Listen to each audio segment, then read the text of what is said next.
Aula 16. Instrumentos de ponteiro, o voltímetro. Qual a máxima tensão que pode ser aplicada na bobina de um galvanômetro de bobina móvel, que tem resistência interna 200 ohms e corrente de fim de escala 100 microampere? Bem, então nós temos aqui o circuito equivalente do nosso galvanômetro.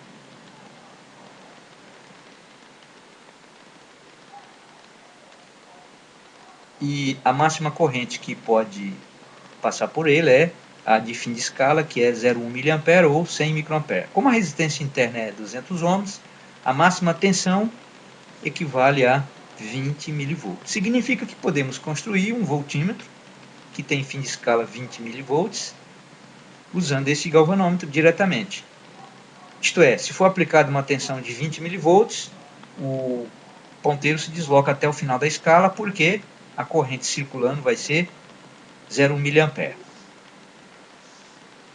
Se for aplicada uma tensão de 10 mV, obviamente a corrente circulando é metade de fim de escala e o cursor, portanto, o ponteiro, para na metade da escala. Portanto, construímos um voltímetro que mede até 20 mV, 0,02 volts. Problema: dispomos de um galvanômetro com 100 microampere de fim de escala e resistência interna 200 ohms e desejamos construir um voltímetro que meça até 10 volts. Qual é que é a solução? É colocar em série com o galvanômetro. Então o galvanômetro é isso aqui. Isso é o galvanômetro. Uma resistência de alto valor chamada de resistência multiplicadora. E essa resistência vai absorver o excesso de tensão. Em outras palavras, como vimos, quando a corrente circulando é a de fim de escala, é porque a tensão aplicada na bobina do galvanômetro é 0,02 volts ou 20 milivolts. Portanto, quando for aplicado 10 volts nesta associação série do galvanômetro com a resistência multiplicadora, 0,02 volts estarão aplicados na bobina do galvanômetro e a diferença, que é 9,98 volts, estarão aplicados na resistência multiplicadora. Portanto, o valor desta resistência pode ser determinado. É 9,98 dividido por 0,1 mA, portanto 99,8 kΩ. Dessa forma, se associarmos esta resistência com o galvanômetro, teremos construído um voltímetro que pode medir até 10 volts, que tem fim de escala de 10 volts. Vamos usar este voltímetro para medir tensão. Vamos supor que temos aqui um divisor de tensão constituído por duas resistências, uma de 100K, outra de 100K e ligada a uma tensão de 20 volts. Teoricamente, o valor da tensão a ser medida é 10 volts, porque temos aqui então duas resistências iguais de 100K e as duas estão associadas em série e a associação é conectada a uma fonte de 20 volts.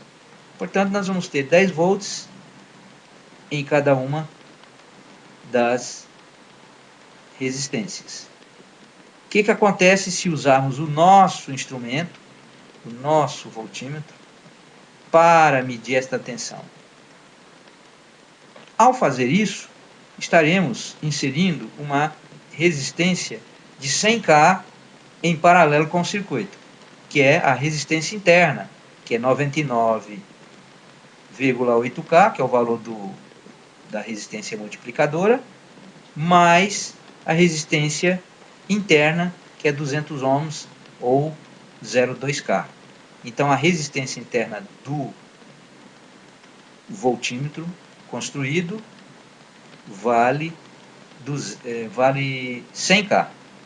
Portanto, o valor teórico da tensão, isto é, o valor da tensão em cada uma das resistências é 10 volts.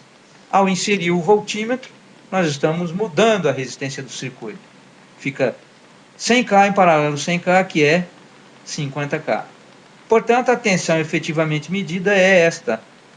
E nós sabemos determinar essa tensão, é um divisor de tensão, vale, portanto, 50K vezes 20 volts dividido por 100 mais 50K, dá 6,66 volts. Portanto, existe um erro de 33%, que é a diferença entre o valor teórico, que é 10 volts, e o valor efetivamente medido. É um erro muito alto. Isso porque a resistência do circuito é da mesma magnitude da resistência interna.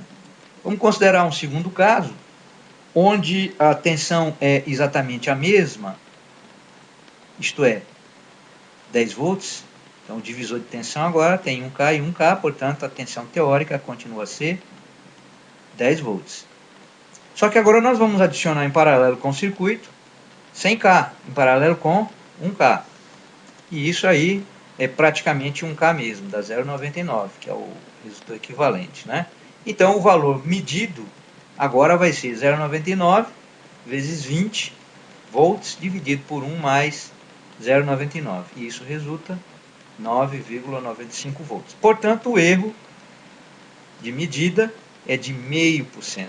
Portanto, um erro perfeitamente aceitável. É pequeno porque a resistência interna do nosso voltímetro é muito maior que a resistência do circuito, 1K. Daí nós tiramos uma conclusão muito importante. Para não alterar a medida, o voltímetro deveria ter, idealmente, resistência interna infinita. Como não existe isso, na prática o valor da resistência interna deve ser muito maior que a resistência do circuito. Por hoje, então, terminamos a nossa aula, onde nós falamos como construir um voltímetro analógico. Até a próxima aula.